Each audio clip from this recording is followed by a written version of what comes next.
आपके तालिबान बिल्कुल साथ नहीं दे रहे, जिनकी गवर्नमेंट आपने बनाई थी, जा जाकर कावा पिया था और कहा था कि ये तो बहुत नेक लोग हैं, ये तो हमें कश्मीर लेके देंगे। ऐसा भी टीवी पे कई लोगों ने आके कहा था, उस टाइम की गवर्नमेंट के लोगों ने, इमरान खान के थे, वो कह रहे थे जी हमें कश्मीर लेके देंगे। और उसके बाद सर आपने इस्लामाबाद में हाईवे का नाम जो है श्रीनगर हाईवे रख दिया। तो मुझे लगता है कि वो कुछ मिसअंडरस्टैंडिंग हो गई है, और अब वो जो टीटीपी वाले जिन्होंने आपको लेके देना था कश्मीर, वो श्रीनगर हाईवे को कश्मीर समझ के इधर आ रहे हैं बार बार। उन्होंने कहा है कि इस्लामाबाद तक पहुंचेंगे। तो सर आप सोच लीजिए, मतलब आपने अपनी हिफाजत के लिए क्या कुछ करना है। सर सर रिकॉर्डिंग रोक कर, सर रिकॉर्डिंग रोक कर रो लीजिए, ये लीजिए सर, प्लीज रिकॉर्डिंग रोक दीजिए सर, रो लीजिए। दोस्तों, जैसा कि आपने वीडियो क्लिप में देखा, आरजू काजमी ने जर्नलिस्ट और एनालिस्ट कमर चीमा को याद दिलाया कि हम लोगों ने तालिबान को बनाया और उनकी सरकार बनाने में मदद की थी, और कहा था कि तालिबान हमें भारत से कश्मीर लेकर देगा। आज वही तालिबान हमें पीट रहा है और हम अपने आप को उनसे नहीं बचा पा रहे हैं और चले हैं सऊदी और गाजा में फिलिस्तीनियों को बचाने। दोस्तों, यह वीडियो पूरा देखें, बहुत मजा आने वाला है। लेकिन मुझे ये बताए ना कि हम यहाँ पर सर टीटीपी को तो कंट्रोल कर नहीं पा रहे, ठीक है। वो सिर्फ कहा जाता है कि जी एक एसएचओ की मार है, वो जो हमारे कहना चाहिए होम मिनिस्टर साहब का कहना है। उसके बाद कहा जाता है 15-20 हजार लोग हैं सर, वो तो कंट्रोल हो रहे नहीं है। तो सर जाज उसमें से और फौज के लोग निकाल कर आप जो है वो वहां भेज देंगे गजा में, या फिर आप सऊदी अरेबिया को दे देंगे। तो सर वैसे सऊदी अरेबिया और गजा के लोगों को ऐसा क्यों लगा कि जो लोग खुद अपने आप को नहीं बचा पा रहे वो उनको बचा देंगे। सर हम अपने आप को अपनी तो पहले खैर बना लें। 3 हमारे जो टॉक्स थी, पीस टॉक्स थी, वो फेल हो चुकी हैं। उसके बाद अफगानिस्तान हमें आंखें दिखा रहा है। दूसरी तरफ भारत में राजनाथ सिंह साहब कह रहे हैं अपनी फौज को कि भाई एकदम तैयार हो, खा पी के बिल्कुल, ठीक है ना। वो क्या बोलते हैं सर, डंडे छंडे निकालते हैं, वो जो भी बोलते हैं, तो वो सर वो करके उन्होंने उधर रेडी रखा हुआ है। सर यहाँ से हमारे जो लोग हैं जिनको के रखना चाहिए यहीं पे कि भाई अगर अटैक हो जाए तो मतलब कुछ तो काम आए, तो उनको आप कहीं और भेज देंगे। तो मुझे तो ये समझ नहीं आ रही कि ये पैसा लेकर सर ये किराए के गुंडों जैसा काम करना हम कब बंद करेंगे। सिंपल। तो आप पाकिस्तान की फौज को किराए की फौज समझते हैं? सर आप ये सोचिए कि इस वक्त दूसरे की जंग में पड़ने की क्या जरूरत है। यही गलती आपने अफगानिस्तान में की थी, अब वही गलती आप फिर रिपीट कर रहे हैं। अब आप गजा पहुंच जाएंगे कि अच्छा जी वहां जा रहे हैं, और यहाँ पे सर वो जो आके हमें रोज सुबह शाम कान के नीचे 2 लगा रहे हैं अफगानिस्तान के लोग या टीटीपी वाले, सर उनका क्या करना है। और उधर भारत वाले भी सर छुरी चाकू तेज कर रहे हैं, उनका भी मतलब राजनाथ सिंह का स्टेटमेंट आ गया सर, ये दोनों तरफ से आके सर हमारा सैंडविच बना देंगे। सर प्लीज कुछ तो मतलब आप लोग कभी कभार सही, लेकिन कभी अकल भी यूज कर लिया करें, खत्म नहीं होती इस्तेमाल करने से। देखें, जब कौमें जो है ना, कौमें वो डरपोक लोगों से नहीं चलती। तो हथियार किसने डाले थे सर 71 में? कौन डर गया था? किसने हथियार डाले थे सर? फिर मेरा मुंह मत खुलवाइएगा, आपको पता है फिर मेरी शॉर्टकट हो जाती है। तो सर हथियार आपने डाला सर, कारगिल वॉर आपने किया, उसके बाद आपने जाके अमेरिका के पांव पकड़ लिए कि जी भारत को रोको। सर कारगिल ब्लंडर हमने किया और उसके बाद कह रहे कौमें जो है ना वो हथियार नहीं डालती। इस तो आपकी सोचने वाली है सर कि यहाँ पे जो टेररिज्म हो रही है, और सिर्फ केपीके में तो नहीं है, पंजाब में जो आपने बिठा के रखे हैं अपने हाफिज सईद और मसूद अजहर और इसी तरह के कई दूसरे लोग, आपको फिर हर तरह की सफाई करनी चाहिए ताकि दोबारा जो आप पे खतरा आ रहा है सर के ऊपर के फिर एफएटीएफ में ना चले जाएं, कोई इस तरह की बात ना हो। तो अगर सफाई करनी है तो सर फिर हर कोने से सफाई होनी चाहिए। लेकिन ये टीटीपी इतना आसानी से आपसे नहीं आपका पीछा छूटने वाला इससे, इसलिए कि आपके तालिबान बिल्कुल साथ नहीं दे रहे, जिनकी गवर्नमेंट आपने बनाई थी, जा जाकर कावा पिया था और कहा था कि ये तो बहुत नेक लोग हैं, ये तो हमें कश्मीर लेके देंगे। ऐसा भी टीवी पे कई लोगों ने आके कहा था, उस टाइम की गवर्नमेंट के लोगों ने, इमरान खान के थे, वो कह रहे थे जी हमें कश्मीर लेके देंगे। और उसके बाद सर आपने इस्लामाबाद में हाईवे का नाम जो है श्रीनगर हाईवे रख दिया।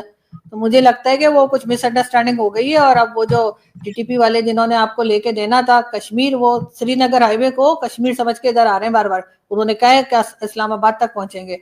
तो सर आप सोच लीजिए, मतलब आपने अपनी हिफाजत के लिए क्या कुछ करना है। आप कह रही हैं कि पाकिस्तान टीटीपी से मदद लेगा कश्मीर लेने के लिए?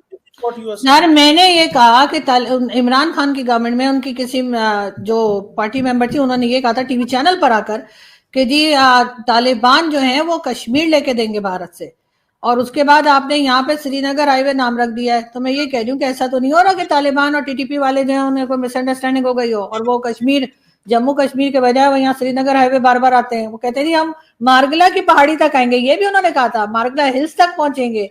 बीच में ये न्यूज भी चल रही थी कि तालिबान ने ये कहा है। और कभी आप कहते हैं कि तालिबान और टीटीपी एक ही ग्रुप है, कभी आप कहते हैं नहीं दोनों अलग अलग हैं। तो आपको डिसाइड करना है कि ये एक ही ग्रुप है या ये दो अलग अलग ग्रुप है। ये एक ही ग्रुप है मैडम, ठीक है। हाँ। और इनको एलिमिनेट करना पड़ गया और बहुत सारे लोग खुश हो रहे हैं कि ये पाकिस्तान जो है ना इसी तरह खज्जल खराब होता रहे। बाहर से भी लोग खुश हो रहे हैं, अंदर से भी हमारे कुछ लोग हैं जिनको अच्छा लगता है फौज और मुल्क जो है ना वो कंप्रोमाइज होता रहे और चीजें जो है ना वो होती रहे। तो कोई बात नहीं, मुश्किल वक्त गुजर जाएगा इंशाल्लाह। सर बिल्कुल मुश्किल वक्त गुजर जाएगा सर, आपको इस तरह की नेगेटिव सोच नहीं रखनी चाहिए अपनी, मत सोचा कर ऐसी बातें। मुझे पता है, मैं तो यही कह रहा हूँ, मुश्किल वक्त गुजर जाएगा। और उसमें सिर्फ यही है कि कुछ लोग जो हैं जिनको तकलीफ हो रही है, मुश्किल में है इस वक्त कि पाकिस्तान की इंटरनेशनली बड़ी रिस्पेक्ट बढ़ रही है। तो सर सुना है सऊदी अरब जो गए थे आपके प्राइम मिनिस्टर, तो उनसे कह कर आए कि वो जो हमने $5 मिलियन वापस करने थे। सर सर रिकॉर्डिंग रोक कर, सर रिकॉर्डिंग रोक कर रो लीजिए, ये लीजिए सर प्लीज रिकॉर्डिंग रोक दीजिए सर, रो लीजिए। उन्होंने सऊदी क्राउन प्रिंस से जो है रिक्वेस्ट की है प्राइम मिनिस्टर ने, तो उन्होंने कहा ठीक है थोड़े दिन के लिए और पैसे वापस ना करो। तो सर ये बहुत बड़ी अचीवमेंट है और इस पे मेरा सर फखर से सर बुलंद हो गया है। सुने वो हमारे नहीं, आपके भी वही वजीर है। ये आप कहीं कीनिया से तो नहीं आई? वैसे आप बार बार एक ही चीज कहती हैं आपके प्राइम मिनिस्टर। मैंने कहा हमारे हैं जिनको हाँ, आप हमारे हैं सर, हमारे आप सुना रही है ना। लेकिन सर उनका हमारे प्राइम मिनिस्टर, लेकिन सर देखिए कितने टैलेंटेड है वो। $5 मिलियन अभी भी सऊदी अरेबिया को देने को तैयार नहीं है। वहां जाके एमबीएस को उन्हीं की खजूरें खिलाकर वापस आ गए। देखें दरअसल मसला ये है ना कि आप ये सोच ही नहीं रही, समझ ही नहीं रही कि पाकिस्तान इस वक्त कितना रेलिवेंट है। हर दुनिया के फोरम पे पाकिस्तान अल्हम्दुलिल्लाह मौजूद है। अल्हम्दुलिल्लाह, बिल्कुल खुशी होनी चाहिए मैडम आपको, लेकिन अफसोस ये है कि आपको अफसोस हो रहा है। नहीं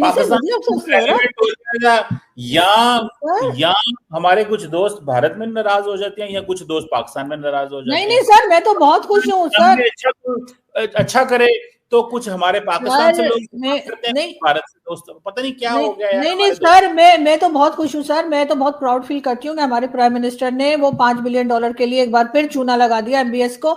यही चीज मैं आपको लास्ट शो में कह रही थी कि पीएम मोदी से कुछ पैसे पकड़ ले और उसके बाद वो हमारे पीछे पीछे घूमते रहेंगे, हम उन्हें वापस नहीं करेंगे। तो सर अपने आप बहुत सी चीजें सॉल्व हो जाएंगी, इसलिए कि पीएम मोदी का सारा दिमाग पैसे वापस लेने में लग जाएगा और उन्हें किसी और चीज को सोचने का टाइम नहीं मिलेगा। लेकिन सर आप लोग ना हमेशा समझते हैं कि मैं कुछ गलत बोल रही हूँ। देखिए आप मोदी साहब आपकी बात सुनते हैं, ये बातें जो आप आइडिया भेजे ना, ठीक है कि भाई $5 अरब, $10 अरब, $20 अरब, ये वो मतलब वो अगले दिन एक बंदे का मैं इंडिया में सुन रहा था, उसका पता नहीं क्या नाम है, तो वो मेजर गौरव आर्या का कोई क्लिप था उसका, वो कोई तबसरा कर रहा था। तो उसने कहा, मेजर साहब ने कहा $5 अरब जो है ना वो इजराइल भेज दो, $5 अरब का चेक काट दो वजीर आजम साहब, ठीक है। उस बंदे ने कहा भाईजान तुम्हारे मुल्क में 80 करोड़ लोगों को फूड स्टैम्प जो है आटा हुकूमत देती है, और अगर $5 अरब तुमने इंडिया उधर भेज दिया तो पता नहीं कितने 3 करोड़ के 3.5 करोड़ लोग जो है ना उनको खुराक नहीं मिलेगी। तो मैडम सवाल ये है कि पाकिस्तान की ये जो रेलिवेंस है, पाकिस्तान की ये जो स्ट्रेटेजिक स्पेस बनी है, ग्लोबल प्रोफाइल अच्छी हुई है, आप इसमें अप्रिशिएट करें। और आप देखें कि पाकिस्तान की फौजें जब मिडिल ईस्ट में जाएंगी तो पाकिस्तान का बड़ा कद काठ बढ़ेगा इंशाल्लाह ताला, और गजा के लोग जो है ना उनकी जिंदगियां बड़ी बेहतर होंगी। और किबला अव्वल की यही हमने अफगानिस्तान के साथ भी किया था कि अफगानिस्तान में जाके जो है वो उनकी गवर्नमेंट चेंज करवाई थी अशरफ गनी की, और हम कह रहे थे कि इनका बहुत कट काट बढ़ेगा, और उसके बाद आज देख लो हमारे साथ क्या कर रहे हैं। सिर्फ व्हाट्सएप का ये नुकसान है, व्हाट्सएप का ये प्रॉब्लम है कि कौन सी कॉन्टेक्स्ट, क्या बैकग्राउंड, क्या चीज है। आप देखें जब आप इन चीजों को जोड़ नहीं ना सकते, ये प्रॉब्लम होता है। चले मैडम, मैं इस पे आप आज आपने खुद ही मान लिया सारा, तो मुझे सर जाहिर है, बिल्कुल सर ऐसा ही है। वो हमारे जो लोग हैं वो खुद ही चीजों को समझ गए। Thank you very much madam. मैं तो सोच रहा था कि आज आप इस पाकिस्तान के इस डिसीजन को अप्रिशिएट करेंगी जो मिडिल ईस्ट में फौजें जाएंगी और अमन आएगा वहां पे। तो सर पहले यहाँ तो अमन आ जाए। सर आप तो बहुत ट्रैवल करते हैं, आपको पता ही होगा कि वहां पे जब ट्रेवलिंग से पहले या जहाज के चलने से पहले कहा जाता है कि अगर आपको ऑक्सीजन की कमी हो तो ऊपर से मास्क गिरेगा, पहले अपने मुंह पे रखे, बाद में दूसरे की मदद करे। तो सर खुद को सांस आना नहीं है, दूसरे के पास पहुंचे में अपने घर में आग लगी हुई है, सुबह दोपहर शाम जूते चप्पल पड़ रहे, ये जाके और गजा में अमन लाएंगे। अरे पहले अपने यहाँ तो अमन ला दें, अपने अमन ला नहीं सकते ना अफगानिस्तान, ना बलूचिस्तान में, ना KPK में, और चले हैं जी गजा में अमन लाने के लिए। वो कहेंगे भाई आपके खुद के घर में अमन है नहीं और आपने वहां अमन लाना है। आप लोग जो जिनको ये व्हाट्सएप वाली वाम है ना, जो उसका मैं आपको एक छोटा सा बता दूं। अब अमेरिका के अंदर बहुत सारे लोग जो हैं वो मारे जाते हैं गन से, डिफरेंट किस्म के क्राइम से। तो अमेरिका को कहे पहले तुम दुनिया में अमन लेने चले हो, पहले अपने घर में तो चीजें ठीक कर लो। सर आप अमेरिका है, सर आप अमेरिका से कहाँ अपने आपको मिला रहे थे? कहाँ राजा भोज और कहाँ गंगू तेली? अब आप ये मत कहिएगा। तो आप गंगू तेली हैं, मतलब मैं ठीक है, आप अपने आप को गंगू तेली कह रही हैं, लेकिन सवाल अब देखें, एक तरफ मोदी साहब हैं, कभी नक्सल फ्रंट से लड़ रहे हैं, कभी कश्मीर में कुछ कर रहे हैं, कभी किसी में कर रहे हैं, लेकिन आप कह रही हैं कि पाकिस्तान को बुरा कहना है किसी तरीके। ठीक है मैडम, नहीं नहीं सर, मैंने ऐसा नहीं कहा, पाकिस्तान मेरी कंट्री, मैं क्यों बुरा कहूंगी? मैं तो उनको कह रही हूँ जो पाकिस्तान में कब्जा करके बैठे। आपका वजीर आज़म, आपका आर्मी चीफ, आपका नहीं है, क्योंकि आप खुद मानती हैं आपका नहीं है। मतलब आपने कभी ये कहा ही नहीं है हमारा, आपने आपका लफ्ज जो है ना, मुझे पता, मैंने इसलिए कहा, आपको कहा है आप जिनको सुना रही हैं तो हमें हमारी वो नहीं सर, कंट्री मेरी है, लेकिन कंट्री के ऊपर कब्जा जिन लोगों ने किया हुआ है मैं उनकी बात कर रही होती हूँ। कंट्री को मैं कुछ नहीं कहती। किन्होंने कब्जा किया हुआ है बता दें आज। सर यही जो गवर्नमेंट बनाते हैं, ले जाते हैं, लाते हैं और फिर खुद ब खुद ही फील्ड मार्शल भी बन जाते हैं। नाम लें उनका, नाम लें आप, आज नाम लें आप, बहादुर हैं आप। सर आपने मेरे लिए सुपारी ली है। ये आपने सुपारियां पास रखी हुई हैं सारी। आप मेरी सुपारी लेने के लिए कलवा रहे मुझसे? नहीं सर, मतलब आप नाम लें, आप बहादुर हैं, बड़ी बहादुर है, नाम लें। नहीं सर, इतनी भी बहादुर नहीं।